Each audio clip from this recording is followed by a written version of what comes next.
The controversial Temangalo Land saga is far from its conclusion, as the main parties remain trapped in the hide-and-seek game. For close to 2 decades, businessman Amos Nzeyi remains settled on part of the land despite receiving full payment from the National Social Security Fund.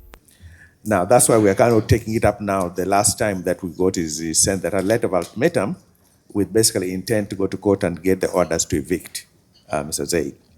That is still on the table. It is alleged that businessman Amos Nzeyi initially agreed with NSSF to transfer 463.87 out of 570 acres of land. However, NSSF acquired 100% of the land.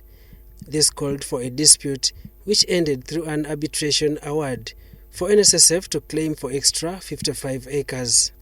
Initially there was 104, then that was reduced to 55. On the land that he had given us to look at the survey that was done, only 10 acres were found to be suitable, which then would have netted 45. But we've not even transferred those 10 acres to the fund as yet. So the alternative we gave you is still in his name? Yeah, because that was a separate title from what we had. It is separate from the title you have? Mm-hmm. My understanding of it is that NSSF refused to implement the arbitral award in detail. So the arbitration was to the effect that the best, and these were the arbitrators in the award, the best way out between the parties was to execute the memorandum by way of a swap.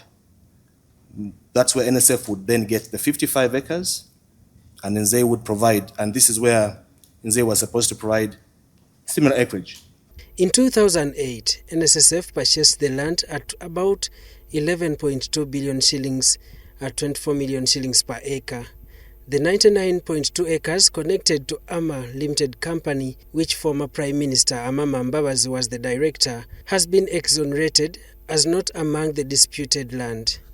The MPs on COSASE explored various options of ending this long-standing dispute, including issuing eviction notice and negotiations, since businessman Amos Nzeyi is not ready to quit the disputed land. Because if he does that, where will he live? Huh?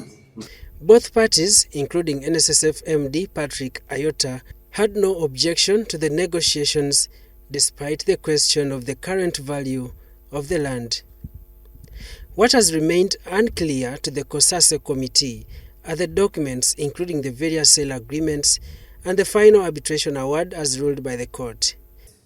Because I know these lawyers, those going to represent the NSSF to be able to recover this 55, you may find they are taking maybe $1 billion or whatever amount. And yet this 100 acres, you can find you agree maybe 10 million per acre or 15, whichever it is, since it may not be very accessible land, you find you are spending maybe 1.5 billion or 2 billion to acquire the balance, and you close this matter.